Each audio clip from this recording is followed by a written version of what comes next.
पहलगाम हमले के बाद से एक बार फिर सीमा हैदर खूब चर्चाओं में आ गई है।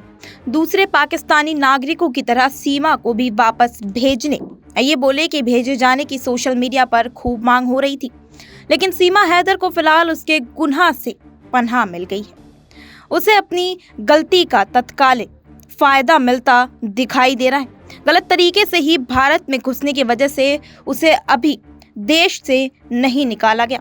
सोशल मीडिया पर कई लोग इस तरह के सवाल उठा रहे हैं कि वीजा को लेकर नए नागरिकों को पाकिस्तान वापस भेजा गया, लेकिन बिना वीजा के भारत में घुसी सीमा को क्यों नहीं निकाला जा रहा है।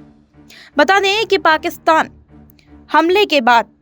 हमले के बाद पाकिस्तान से आए सभी नागरिकों को वापस भेजा गया है, जिसमें सीमा हैदर का नाम भी सामने आ रहा है।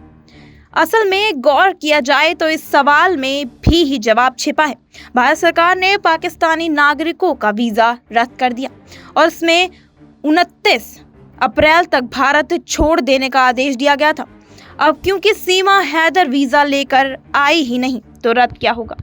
ग्रेटर नोएडा के रबूपुरा गांव में रहने वाले सचिन मीना के साथ कथित तौर पर पबजी गेम खेलते हुए प्यार होने के बाद मई 2023 में सीमा हैदर नेपाल के रास्ते अवैध तरीके से भारत में दाखिल हुई थी। वह पाकिस्तान से दुबई गई थी, वहां नेपाल पहुंची थी।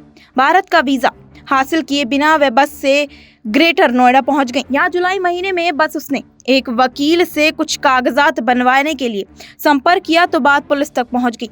इसके बाद यूपी पुलिस ने सीमा हैदर के साथ उसके प्रेमी सचिन मीना और उसके पिता को गिरफ्तार कर लिया था। बाद में तीनों को शर्तों के साथ जमानत मिल गई थी। अब बिना वीजा के भारत में घुसने की गलती, गिरफ्तारी और कोर्ट के मामले विचाराधीन होने की वजह से उसे फिलहाल फायदा मिल गया है। उसे अभी भारत नहीं छोड़ना होगा। जिस तरह भारत के जेलों में कैद पाकिस्तानी नागरिक सजा पूरी होने तक बंद रहेंगे, उसी तरह सीमा हैदर का मामला जब तक अदालत में लंबित है वह भारत में ही रहेंगी। दूसरी तरफ उसकी नागरिकता की याचिका राष्ट्रपति के पास भी लंबित है। सीमा के वकील AP सिंह ने कहा कि सीमा के सारे कागजात ATS के पास जमा है, वह पुलिस की निगरानी में है। सीमा अदालत के आदेश से अपने ससुराल में रह रही हैं, वह अस्पताल के अलावा कहीं नहीं गई हैं। AP सिंह ने कहा कि सीमा की तीसरी नंबर की बेटी बीमार है और अस्पताल में भर्ती है। उन्होंने कहा कि सीमा को पहलगाम हमले से जोड़ना गलत है। वह भारत की बहू और मीना समाज की सम्मान है। वह सरकार के आदेशों का पालन कर रही हैं और जांच प्रक्रिया में शामिल तक हो रही हैं। आपका इस पूरे मुद्दे को लेकर क्या ख्याल होगा, हमारे साथ साझा करें कमेंट सेक्शन में। ऐसे ही देश दुनिया के तमाम खबरों से जुड़े रहने के लिए बने रहिए हमारे साथ SPN9 न्यूज़ पर।